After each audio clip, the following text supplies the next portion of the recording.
Il va s'agir maintenant dans une troisième partie, la Terre une machine thermique, de bien faire le lien entre la dynamique en surface, ce qu'on appelle la tectonique des plaques, et cette dynamique en profondeur, qui serait donc de la convection à l'état solide du manteau.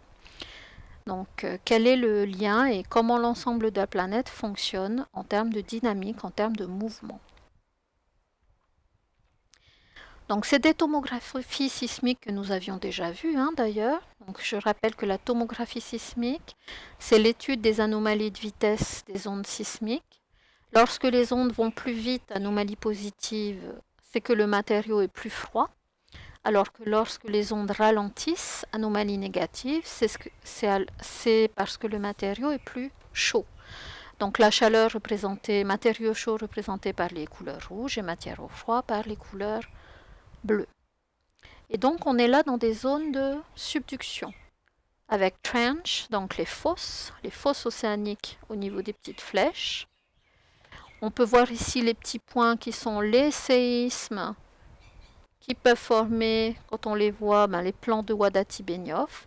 Et donc, qu'est-ce qu'on remarque de manière évidente? C'est que au niveau de la fosse océanique, sous la fosse océanique en profondeur, on a ces zones froides, inclinées, qui peuvent aller parfois jusque ici, c'est la limite du noyau, la zone D. Sous le Japon, là quasiment aussi, quasiment jusqu'à la limite. Là ici, on est descendu bien en dessous de la sténosphère, et là aussi. Donc comment est-ce qu'on va l'interpréter? D'autant plus qu'on voit que ça correspond pour certains vraiment au plan de Wadati-Benioff. Ça correspond donc à de la lithosphère froide qui descend jusqu'à de très fortes profondeurs, qui est en subduction jusqu'à de très fortes profondeurs. Donc ça fait le lien avec la surface. On a l'entrée en subduction au niveau des zones de convergence avec fosse océanique. Donc ici, subduction de matériaux froids, de lithosphère océanique froide, qui correspond à la convection froide. Matériau froid qui descend parce qu'il est dense. Ensuite, d'autres zones que nous avons bien moins étudiées, les points chauds. Donc on rappelle que ces points chauds, justement, c'est des zones de magmatisme et de volcanisme indépendants des limites de plaques.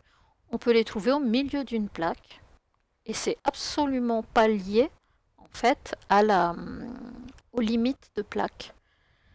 Et donc on a typiquement les archipels polynésiens. Donc là ici on a une coupe à baie verticale du nord au sud qui passe en particulier par la zone de Tahiti et de Hawaï.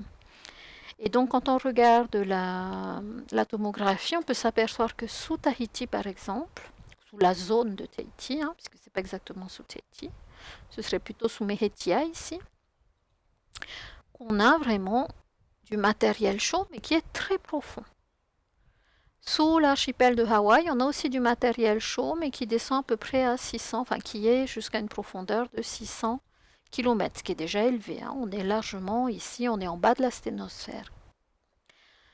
Un autre point de vue, toujours du Pacifique, cette fois-ci avec une coupe qui est plutôt est-ouest et qui passe par les îles Samoa.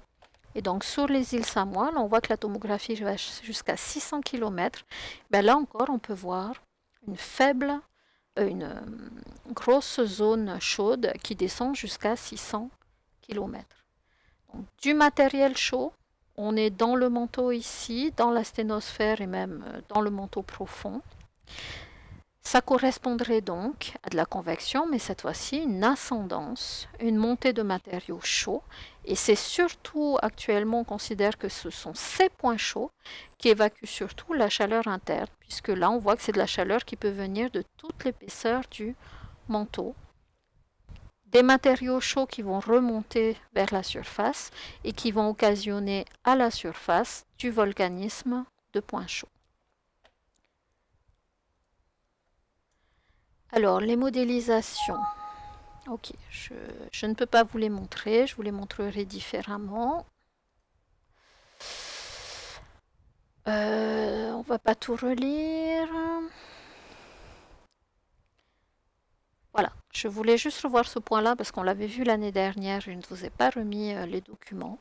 C'est que la tomographie sismique montre qu'au niveau des dorsales, Alors, elles ne sont observables qu'en surface. Qu'est-ce que ça veut dire? Ça veut dire qu'il n'y a des matériaux chauds que de façon très superficielle. Il n'y a pas de remontée chaude depuis les profondeurs.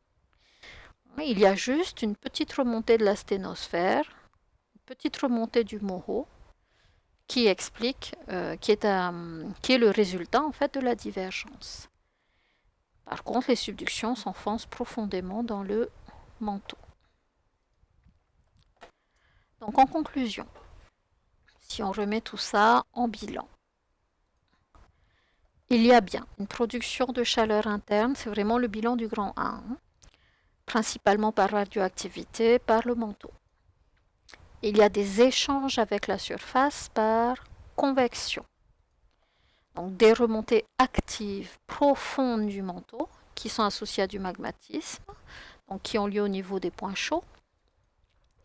Des descentes actives de lithosphère froide associées aussi à du magmatisme au niveau des zones de subduction. Et ces subductions en surface, on n'oublie pas, sont le moteur de la traction des plaques. C'est ce qui entraîne en grande partie le déplacement horizontal des plaques. Quand il y a une subduction du côté d'une plaque, cette plaque se déplace beaucoup plus vite. Et enfin, des remontées, mais cette fois-ci dites passives, de surface de la sténosphère, dues à la divergence, qui sont elles aussi associées au magmatisme. Donc, c'est ce qui se passe au niveau des dorsales et au niveau, on le verra en activité, de rifts continentaux. Il vous manque le continental ici. Donc, qui sont des zones avec effondrement et rift, mais la rift des dorsales océaniques avec le magmatisme. Mais dans des continents, on peut aussi avoir des fossés d'effondrement sur de grandes distances qu'on appelle des rifts, avec ou sans magmatisme d'ailleurs, mais qui sont donc des rifts continentaux. Donc, ceci permet à la surface finalement un flux géothermique qui va dépendre en réalité de 3 paramètres. La chaleur, la quantité de chaleur remontée par convection dans le manteau. La conduction thermique à travers la lithosphère, qui va donc dépendre de l'épaisseur de la lithosphère et de sa conductivité. Mais aussi du magmatisme éventuel, puisqu'on a vu par exemple qu'en zone de subduction, alors que le flux géothermique moyen est plutôt faible, c'est une zone froide, au niveau du magmatisme, là on a quelque chose de chaud. En effet, ça va correspondre en fait à le magma qui se forme en profondeur pour différentes raisons. Et pas forcément parce qu'il fait plus chaud, on l'a bien vu, parce que la pression diminue, parce qu'il y a hydratation.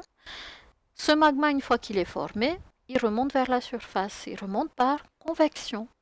Donc, sur ces petites zones magmatiques, on a de la chaleur transportée par le magma même qui arrive à la surface, et ce qui peut expliquer des flux géothermiques élevés à la surface, même s'il n'y a pas de grand mouvement de convection en profondeur. Donc chaque cas est particulier, il faut bien trouver la raison qui explique le flux géothermique selon l'endroit que l'on étudie. Et donc vous avez ici le schéma bilan que je vais poster, qu'il faut compléter. Je vais vous mettre une petite vidéo pour voir comment est-ce que le complète. Et donc c'est terminé pour la première partie. Donc n'hésitez pas à revoir la vidéo en faisant des pauses, parce qu'elle est assez longue. Mais vous avez ici le plus important pour la première partie.